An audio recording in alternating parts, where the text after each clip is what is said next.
it. Hey, I think that music is so soothing. it almost put me to sleep. I know. I think maybe you're gonna have to make that the lively one again. I think so. Hey guys, welcome to episode number 36 of the Friday Fraudster, where today we are going to be frying up some fake employees. Ooh, I love Ooh. it. Now, look, guys, let me tell you. Oh, wait, so Kelly is missing today. Yes. So Kelly, she'll be back soon. But We Kelly miss is you. not here with today. We'll miss you, Kelly. She'll watch it. So we got to do lots of Kelly hashtags today. That's right. So, look, guys, today is going to be real interesting because when we first looked at the story, we thought it was one thing. And then, so I'll do some prep like about 30 minutes beforehand where I dig a little bit deeper than the initial stories. And boy, Joe and I found some really interesting stuff like about 15, 20 minutes ago. Yeah. I know I say this every week, but this one is crazy. Yeah. That's I it. mean, Yeah. really, really crazy. But we've got Stephanie here from Seattle. Hey, Stephanie, good to see you. Beth Cole is here. You say you love the alliteration, Beth. I know. They just come to me. I don't know why. And Alaba is here. My man, I saw your second LinkedIn video. I didn't see your first one. Good stuff. Keep it up. I saw it, man. I saw it. And I Joe was is in the worried. chat. I'm here because I didn't even see you post about today's. So I feel bad. I didn't repost or like or anything. So I'm a little behind here. So It's okay. Now, did you connect it to your profile so that it's now streaming from your profile? okay. So you know my computer woes, Robert. You're lucky I'm even up and running today because I took kind of Thanksgiving off. I hope everybody had a great Thanksgiving. And I finally am up and running with my computer again, but I'm having to kind of reconnect everything. So it's my Okay, fault. man. No, it's not on my LinkedIn profile. But since I now am like Robert, cool like Robert, and have LinkedIn Live, I will make sure I do that for next week. All righty. So, Debbie is here from Yay! Denver. Denver in the house. Love Debbie. it. Pozo is here from NYC. And Beth says that we are frying up fake flunkies. Man, look, you guys, when you guys hear this story, you're going to freak out because this thing is insane. And I'm not joking. But let me just remind you, you are here with us on the Friday Fraudster. If you would like to see past episodes, go to fridayfraudster.com. By the way, if you want to get CPE credit just for watching a podcast or listening to a podcast, go to thatauditguy.com. There you will see my newly redesigned homepage, and you will see for sale up front 1 hour of CPE for listening to this podcast, or maybe half an hour sometimes, at very reasonable rates. So now, the other thing I want to tell you guys about is the fraud retreat. Joe, what is the fraud retreat? Oh my gosh, I'm so excited. We've even had a couple of people sign up this week. And I know everybody is worried about the early bird pricing going away. So I want to remind everybody that Kelly and a couple other speakers and we decided to put together this fraud retreat. It's going to be in Denver, 2 days, 16 CPEs, and it's only $600.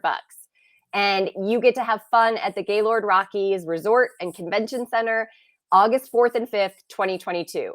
So I am planting the seed now because I know how those budget years go, and I want you guys to make sure that you budget for that for next year. So I'm going to extend the early bird pricing into January. So I know Debbie's even reached out. How long is that price going to be there? So it's going to be through the end of January at least, so that if you want that expensive next year in the right year, right? We're talking about fraud anyway. You can buy it in January as well. So go to fraudretreat.com. I'll put it in the comments too and sign up. Going to be the best conference in 2022. There you go. And you heard it there first. If you want to know more about that, go to fraudretreat.com. Now, here's what I want to tell you guys about. As auditors, you know we have to learn how to influence people. And when I say influence, I don't mean like Kim Kardashian social media influencing. But in order for us to do our jobs and to do them well, we have to have some sort of influence in our organization.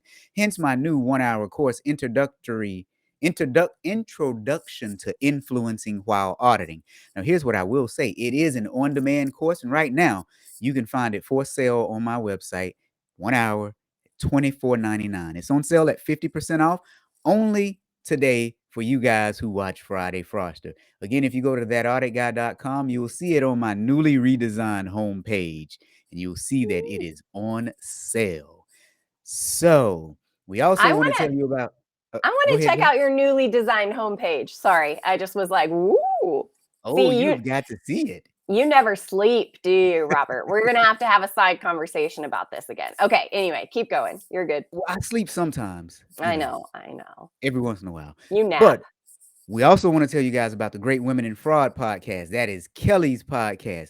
Now, it is one of the best fraud podcasts out there, and she interviews people from all over the planet, and she's Yes. getting a whole lot of downloads. Yeah, and she was just named one of the top 5 podcasts by one of the ACFE chapters. Whoa, So yeah, that was an awesome, awesome honor for her. So I was glad she made that list. She deserved it. nice. Wow. And our Yeah. last thing before we jump into the story is it's almost Christmas. Get your favorite auditor some merch. Go to my website, thatauditguy.com, where on my newly redesigned homepage, you will find the merch as well. Here's the awesome auditor shirt. It is very awesome, and we're auditors, so get your favorite auditor an awesome auditor t-shirt.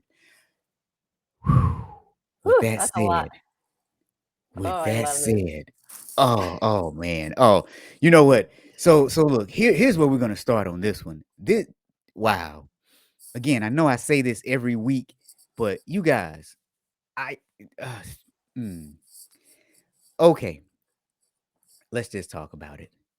Doug Wold pilfered more than $100,000 from Fry Foods in 2020, and he was recently sentenced to 41 months in federal prison. He pleaded guilty to charges in May. Now, he could have faced up to 20 years in prison with a maximum fine of $250,000 for wire and mail fraud. Hal, wire and mail fraud. Um, Hal's not here. Where's I Hal? know, but, but get this. This man had a, well, non-sophisticated, sophisticated scheme. One part of it said, and I'll just get right to the meat and potatoes because I teased it so much. According to the affidavit, he would email a spreadsheet to the accounting department listing employees and their pay. He would later personally pick up the checks, removing the fraudulent checks and later depositing them into a bank account into an Idaho bank account. And that was a bank account that he owned. Now, when officials at Fry Foods discovered that he was doing something, they wanted to fire him, but then decided to keep him around during the investigation for fear that he might delete or falsify or conceal records. Okay, so now you guys are probably wondering. Well, first let's just talk about this, Joe, because this this Yeah. this one in and of itself is just really insane. So let's talk about this. This man Well, was able to. Yeah, go well, ahead. Go ahead. first of all, can we just hashtag, because Kelly's not here, tips find fraud? Because I did read that this came from a tip, There you right? go. So Yeah. it didn't really give us much information on who the tip was from, though. Did you read that anywhere else? Couldn't find it. Couldn't No. find it. Okay. So we know that tips find fraud. So what kills me, I think, about what you've talked about so far is what century are we in? Why are we still cutting paper payroll checks? I mean, I think that's like, I love that clearly he's still got wire fraud because he put it in his bank account and transferred it between accounts. So we still got wire fraud out of it. But still, why are we doing? I like stepped back a century, I feel like, where we're like going and picking up people's payroll checks like by the alphabet, like by the last name, right? Anyway. Right, right. So yeah, so that was the first thing. How in the world did they accept a spreadsheet from someone? And by the way, now he Mhm. wasn't the department supervisor. So you guys, his role in the organization was he was the head of human resources. So that alone should tell you if you're looking at employee timesheets and you're sending them into payroll, it should come from the department head. The person who the people directly report to, not human resources. So, Mm, y- mm, you know, yeah, yeah, yeah. so yeah, And so oh, sorry. Go ahead. Go ahead, go I ahead. could keep going. I mean, like, we could just keep going with the problems in this. I was going back to the ghost audit days, right? I mean, we have to do ghost employee audits, and there's so many different ways. What I love about audit is the different ways you can get at something. So I just remember back doing one where it was, well, first of all, there's going to be no record of this person, right? So that, you get an HR report of employees, you get a payroll report of employees. I just did that for one of the companies that I work for. Or you work with your IT departments, get logins to computers, lists of logins compared to payroll. Like, there's so many ways we could get at this. But I'm guessing if we were still doing paper spreadsheets and paper checks, that we probably didn't even have an audit department. I don't know. This one Uh, is weird. So now let's talk about this for a minute while we're here. Because mhm. back in the day, I worked for a grocery chain called Winn-Dixie. Most people outside of the I know Southeastern, Winn you Dixie. know Yeah, Winn-Dixie. I know That's Winn right, you Dixie. do. Yeah, yeah. So we would audit the stores as well. So we would go out to many of the retail locations, and while there, we would make them run a report of everyone who was at work, and we would go find everyone because we were looking for ghost employees. So Mm-hmm. now the fact that you're a human resources person was able to send you a spreadsheet with employees and their hours that they worked. And then that same human resources person went and picked up the checks, and no one saw that as a red flag. Now, Joe, I know you don't like the victim shame. No, that's Kelly. Well, we'll blame Kelly. She's the one that doesn't like us to victim shame. I knew where you were going because I'm like, okay, hashtag segregation of duties. Right. Now, Shree says she knows Winn-Dixie. Yeah. And we got a lot of people in here today. Gabe I is here. My know. man Gabe. Checking out the live stream, Gabe. Pozo is here. Shree is saying hey to everybody. She's saying hey to you, Joe, and everybody else. Hi. So, how And big is Fry Foods, Robert? Do we know? This is where we need like Hal and Kelly. They're the good and the looker uppers. Like, how big is Fry Foods? I don't know, and I forgot to look it up I when I should was look. doing some research. So, yeah, I'll I'll just look. ad lib for a minute and tell the guys about the rest of the story while you look that up. Okay. And Gabe says, did we ever hear about the Pappy Van Winkle heist? Gabe, never heard about that one, but here's what we're gonna do. We're gonna look it up, and it might be on a future episode of the Friday Fraudster. So, you guys, while we're talking about this dude, let's dig a little deeper into this man. The initial concern started when it was triggered when Fry Foods paid $39,995 in an invoice to a company that it thought was doing COVID testing for its employees in its Ontario plant. Now, the check was issued to a company called Halalala Health, whose mailing address turned out to be a mailbox service in Meridian, Idaho, where they were. Now, according to police reports, it was discovered that that company, Halalala, was actually the name of a former Fry Foods employee. Okay, so now, This just keeps getting better. oh yeah, it does, but it gets even better on this front. Apparently, that $39,900 check never made it to the intended recipients because, of course, our guy Doug stole the money. But what Doug had done was he actually outsourced the COVID testing to a third party for a much lower price. And one of the reasons it got caught was because he didn't even pay the third party what he owed them. So literally, let's just say he had a $40,000 check and this other company charged 20. If he had just paid that other company their 20 and then profited his 20 in his fraud scheme, he may have been okay, but he kept the full $40,000. And he made up that company.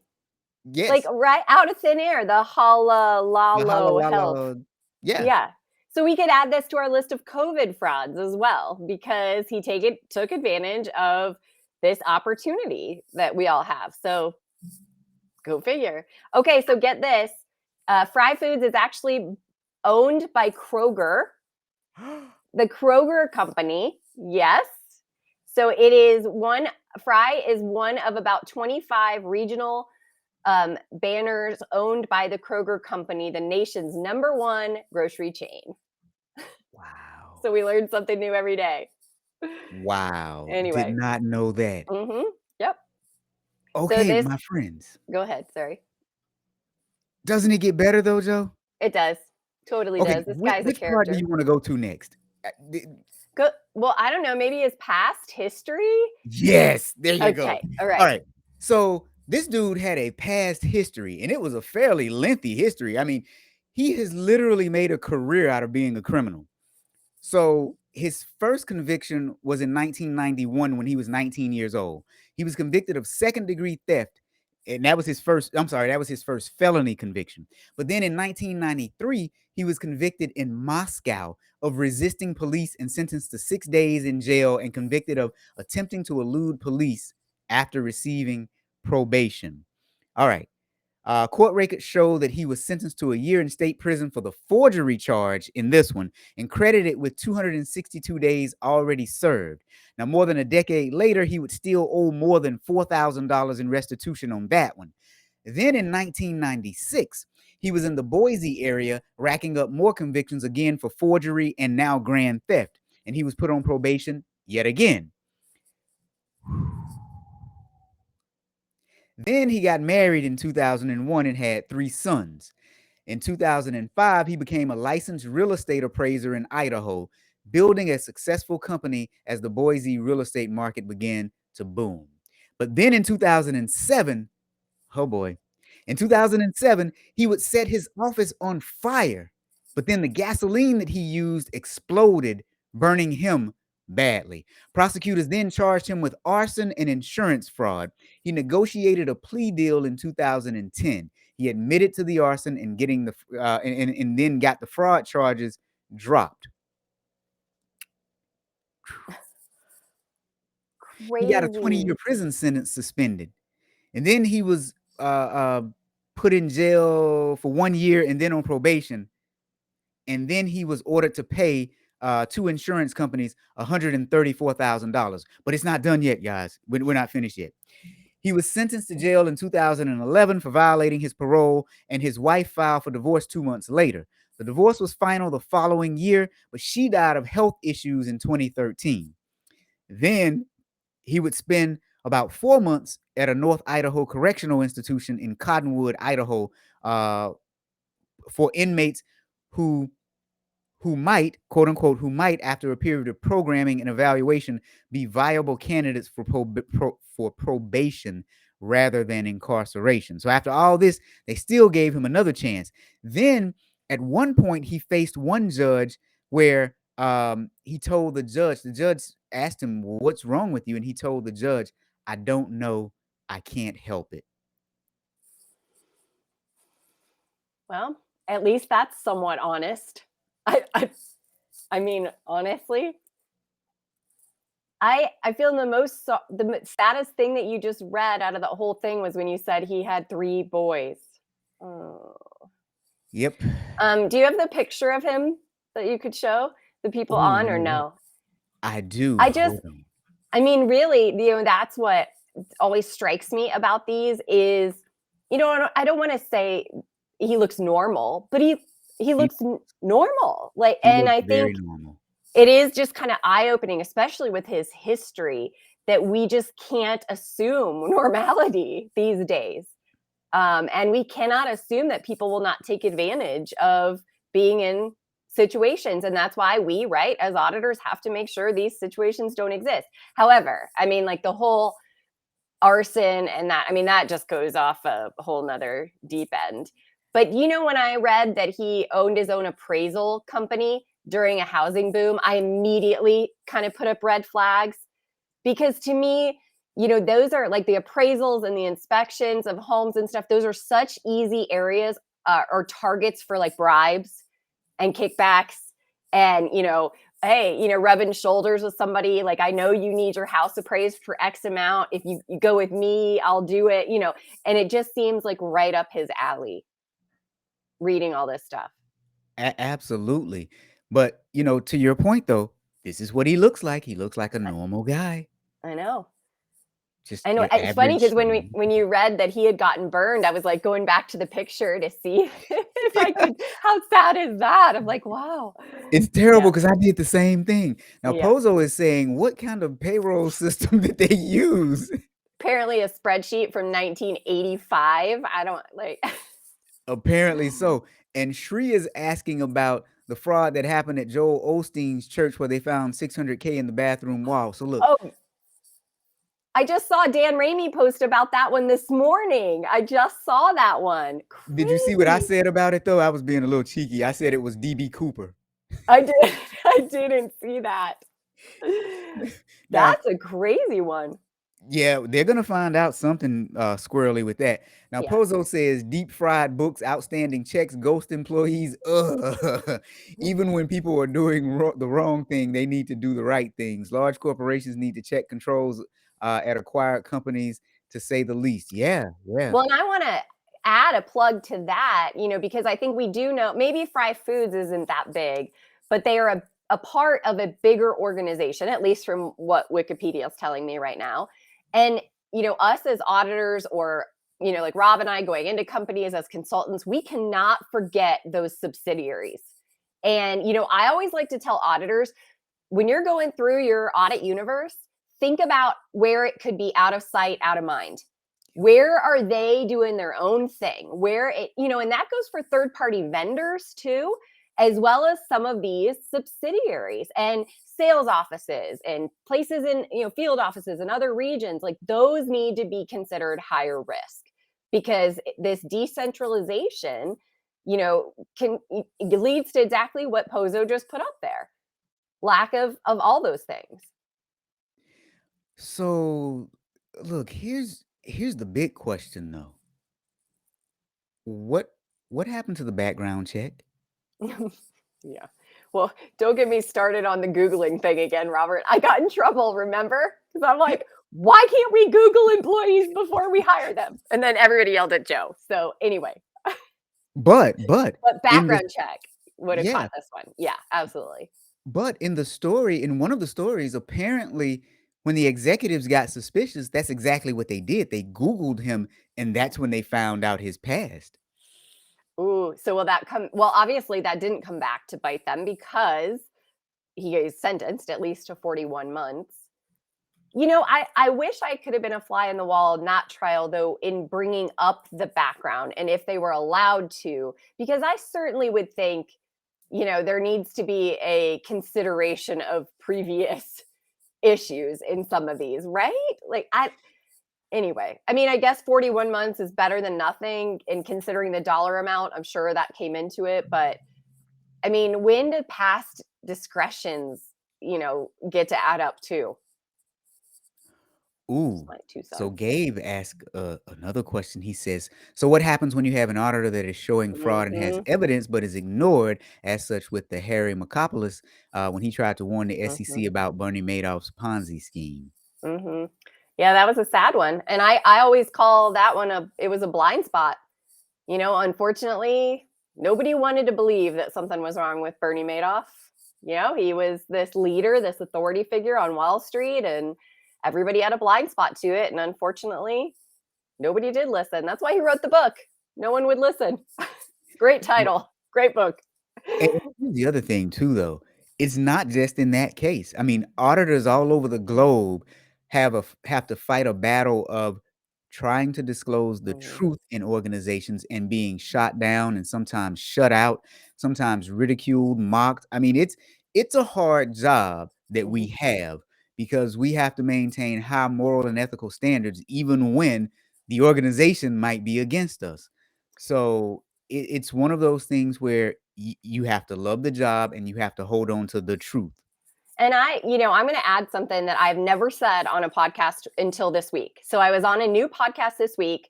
Tracy Brown, who is a body language expert, she has a podcast, Truth, Lies, and Cover Ups. So check it out if you don't know Tracy.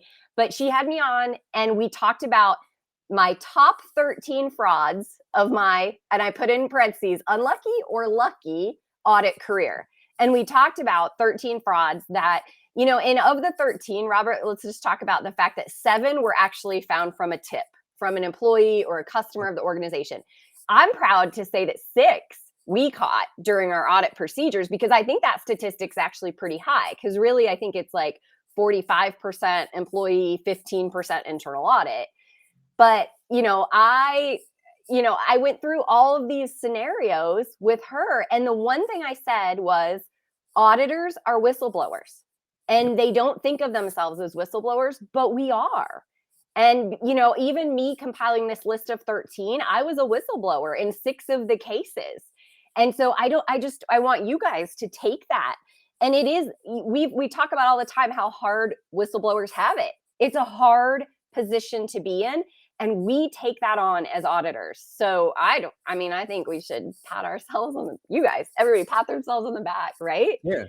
I've never thought about it that way though until I talked to Tracy about auditors are whistleblowers in their own right, because Tracy has a lot of whistleblower guests on her podcast, and I was honored that she asked me because she's got a lot of whistleblowers, she's got a lot of criminals that come on, and I'm thinking, I don't have a jaw-dropping story. Oh, but I found 13 of them. I was about to say 13. Exactly, right? So Right, you anyway. don't have 1, you have 13. Yeah. Well, and I've got a fake vendor. I did not have ghost employees. I've never experienced a ghost employee. I thought about that. We've done lots of audits, but the ghost vendor was a huge one that we talked about. So that's in this case as well. So people don't think these things happen anymore, and they do every day. And Gabe says he's so fascinated by this show and the subject material. Thanks, Gabe. Thanks, Gabe. Thank you, Gabe. Stephanie loves Tracy's podcast. That's good. That's awesome to hear. Yeah, yeah. Okay, so there are a few things that really stuck out for me with this case. First, this young man was a career criminal through and through. He was even arrested in another country. So we know that there's no way they did background checks. Someone said though, Moscow, Idaho. Did you see that? Yes. Is that a place? I don't know. Maybe it is. And maybe I was wrong thinking Russia. So whoever that was, tell us if there is. I think that was Stephanie. Stephanie, if there's a Moscow, Idaho, let us know, because I was thinking Russia. I'm hoping it was Idaho, but yeah, I thought Russia initially. So yeah, you're right. Thank you, Joe. See, If this is why I need so, good if people around me. I don't know. Is it sad that I went to, if he got caught for something in Moscow, like he might still be in Moscow? I don't know. Stephanie says it is Moscow, Idaho. Okay, good. Whew. All right. I feel a little better, but that still makes it even worse because he was caught in the very same state that he was still working, because some companies don't do federal background checks, but they may at least do a state background check. So they must not have done anything, because this man's history was checkered to the point where he told the judge that he couldn't help himself. But to make matters worse, after he had a few darn arrests, they still wanted to make him eligible for a program to where he may not have to go to jail, even after he said, I can't help it. Now, he created some fake employees or used some real employees. But now another thing that they talked about in some of the other articles was he was actually convicted or charged with identity theft too, because apparently he stole about 20 people's identities. But this is what happened when he got caught. I thought this was quite interesting. He had a box of payroll checks in his car totaling $23,065 when the police pulled him over. So the police pulled him over with the evidence in his car to substantiate his fraud scheme. And this only happened over, wasn't it 3 months or something? Yes. It was like May to August. So this kudos to the company, because a lot of these stories that we do, it goes on for like 3 to 4 years, right? So, I'd say if we could pick the positive out of this one, it's that it was caught within 3 months, by tip, but I think he was very greedy and careless. And it does seem from his past that was kind of he's a fast-paced fraudster. Is that a new hashtag? Kelly, Ooh. Is that a good? Oh, I have to ask Kelly. Fast-paced fraudster. I like that. Really was. One judge even said something about he felt, let's see if I can find it. He felt like he was entitled. Here we go. So let's see. He was facing one court in 2012 where a judge criticized him, saying that his pursuit said that he would pursue the good life by any means possible. Mm-hmm. At sentencing, a state report concluded that Wood Fields, quote unquote, he is entitled to whatever he wants in life, even if he has to lie, cheat, and steal to get it. So a judge said this about him in 2012. Yet in 2020, he was still able to get a job as a human resource manager. Yeah, that is crazy. Pozo just said it. A human resources professional stealing employees' identities, wondering how often that happens. this is where, I mean, again, we're going to talk about segregation of duties, right? Human resources and payroll need to be two different things. Pozo knows this stuff. I know I'm preaching to the choir, but yeah, I'm baffled by this one. I mean, especially even stealing identities of terminated employees that were real people employed there. Like somebody, management, I mean, needs to wake up. And these are such easy, quick data analytics. Can we say it? Okay, these people were termed. Let's just compare that to the payrolls, the next month and just make sure there's no, I mean, come on. These are easy things management can implement. They don't even need an audit group to do this stuff. They need to be doing this stuff on their own. I know all you guys know. Sorry, I'll get off my Agreed. soapbox. No, stay Robert's on it like, because some people don't know this. And we also I have know. people who are non-auditors that listen to this as True. well. So True. now Stephanie says Meridian, Boise, and Moscow are all in the same area. And Alaba says, on fraud-related matters, I do not believe fraudsters change for too long. It's It's their true. nature. It's obvious in their histories. Agreed. Sad but true. As much as I'd love to think I could influence anyone to be more ethical, I know that. I mean, like right? He was honest. I can't help myself. That's what he said. I think that should be the hashtag of the day for this one. I can't help myself. And he still got a third, fourth, a 10th chance. I lost count. Some people, they go down on the first one, and then others, they go down. That's what Kelly would say too. Because I mean, that's the crazy. Sometimes it's so inconsistent in our legal system that it's hard to understand. I mean, you've got white collar criminals that are going to jail or getting probation for months and years, and you've got these low level embezzlers that are ruined. Their lives are ruined, for 10, 20 years, and it's the inconsistency. And then you got this guy. I mean, come on. Oh, but Crazy. check out what else he said, though. He said, the truth is that I am not as much the story as Fry Foods is or will be when all the facts and financials come to light. Wold said in an email he declined further comment and asked not to be contacted again. Now, this was before he was actually sentenced. So this was earlier on in the year, this year.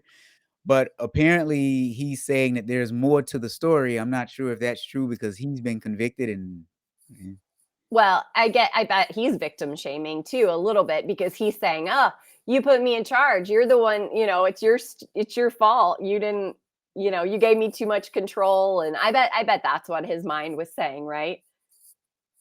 yeah, yeah. Now we Oh, I have love that. LinkedIn user, and I'm gonna cheat. Sharif.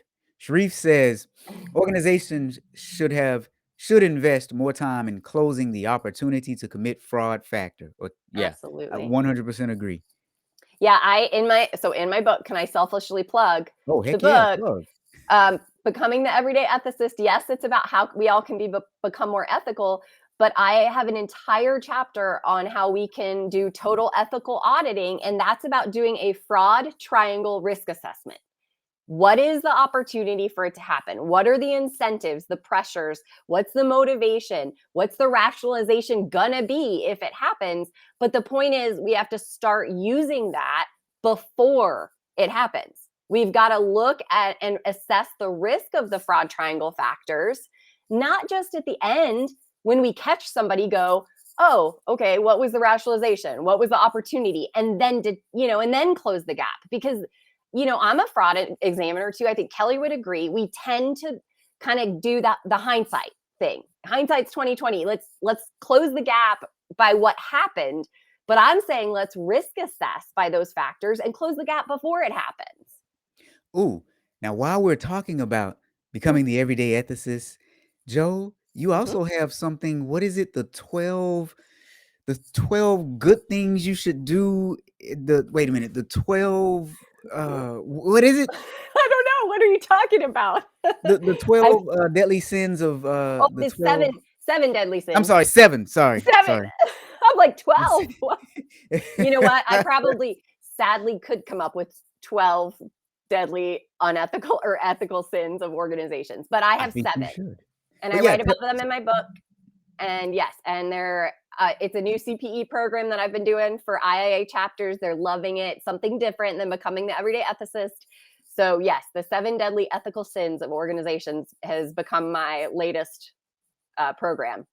The Really fun. 7 deadly ethical sins of organizations. You Now, got it. Beth, you said you liked my alliteration earlier. There's an alliteration for you, my friend, if you're still listening.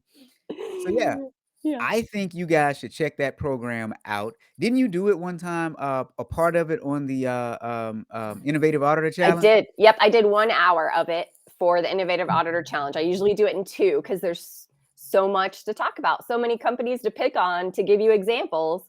And then for each of the 7 sins, we talk about what auditors should be looking for. How can we get in front of these before they happen at your org? Exactly. Mhm. So, you guys should check out that program. Again, I've seen the 1-hour version. It is spectacular. So, we have the everyday ethicist, we have the 7 Deadly ethical sins. Yep, you got it. Blah, at blah, blah. at least I got the number right this time, right? That's right. Alright, so you guys, today we were talking about a human resources worker who, man, the guy was a career criminal. He was cutting some fake checks to himself and depositing them in bank accounts. He actually defrauded them with a payroll scheme. Now, let me also mention with the not payroll, with the COVID scheme. Let me also mention though, with that COVID fraud, that company actually did perform the work. They just didn't get paid. So that company performed the work and they did not get paid their money, and he actually kept the money. And he has been, looks like, in and out of jail since the age of 19, and now he's in his 40s, which means that that company did not do a background check on this young man either. Um, and as Hal says a lot, he was convicted of wire fraud. I don't. Mail fraud, wire fraud, money laundering because he bought a boat. Did we even mention that he bought a We boat? forgot about the We forgot boat. the boat. Yes. I think that's one of those other signs. Some people, like Kelly says, the signs are horses and liking Vegas. I think buying a boat could be a sign too. Yes, he bought a boat. I forgot all about that. It was like $68,000 for the boat, I think is what they said. Now Gabe is asking, you guys as auditors deal with what Timothy R. Levine calls defaulting to truth theory. And Ooh, Malcolm Gladwell does talk a lot about it in the book Talking to Strangers. Uh your jobs as auditors and what Joe mentioned as whistleblowers must be at times taxing mentally. Yes, it is. And man, why won't Restream let me show the rest of Gabe's comment? Let's see. Must be taxing mentally. How hard is it to make a company or business owner realize the truth of fraud? Gabe, that's a very good question. So Joe has the books. Joe has. I did a webinar on these ones, Gabe. Like I loved reading about the truth default theory. It's amazing. So Amazing. Gabe, here's what I'll tell you. So Joe is a fabulous reader and I'm not. So what I do is I let Joe read the books, and then Joe has a monthly webinar that she does where she tells us what the books were about, and we get continuing professional Mhm. education credit for it. So you guys who are still listening, if you want to check out those, go to Joe's website and you can sign up for the book club. Now, Joe, aren't you doing like a bundle where they can purchase all 12 months worth? Uh, well, that's total quality auditing. So you're mixing up all. Oh. You're like this is like the Joe show. You're like selling all my stuff today. People are gonna think I like bribed you. No, cpebookclub.com. There is one out there called Don't Be Duped by Strangers or Don't Get Duped by Strangers. And that is all about this one. So, Gabe, I agree. We need to Now, Gabe talk. is saying you guys need to talk. Yeah, I So, know. Yeah, I know. It is but it is taxing though, to answer the question. yeah, that's what I was going And about. I it was like, wait a minute. wait, where was I going here? No, I mean, right? It's taxing and people don't listen to us sometimes because they want to default to thinking everybody's good and trusting, and we all trust people more that are close. Stephanie called you out, man. um, we want to trust like our office managers and our wife that does our books or our husband that runs our business. It's the worst with the people that are closer to us. We have this bias. So anyway, yeah. So, Gabe, I'll tell you, just from my own personal experience, it all depends on the culture in the organization. I worked for quite a few organizations where the culture was stellar, and we would bring them things and they would look at it and consider it, and we would determine where to go next. what I found was in places where the culture was somewhat corrupt, it was very difficult and people would shoot the messenger, as it were. Like in one organization I worked for, people would come to me as the audit director before they would actually go to management with problems because they thought that I had some sort of magic stick magic wand where I could, exercise some power. Now, I would do investigations and investigations would come up showing that something was wrong and the management team would try to come down on me until I disclosed to them that I got all of the information that I got directly from their people, and I said, "Isn't it strange that your people would come to an auditor before they would come to you? That should be a red flag for you that something is wrong in your culture." So it really depends on the organization. I will say I've only experienced bad cultures twice in my career, but when it's bad, it's really bad. Yep. Oh, Well, really bad like this one was, but this was good. It was bad, but it was good. It was fun talking about. yeah. Yeah. So, guys, thank you for joining us. This one was real fun because it took some twists and turns. So, Happy join us. Friday. Yeah, join us Yeah. next week. Yeah. Bye, See you guys. guys.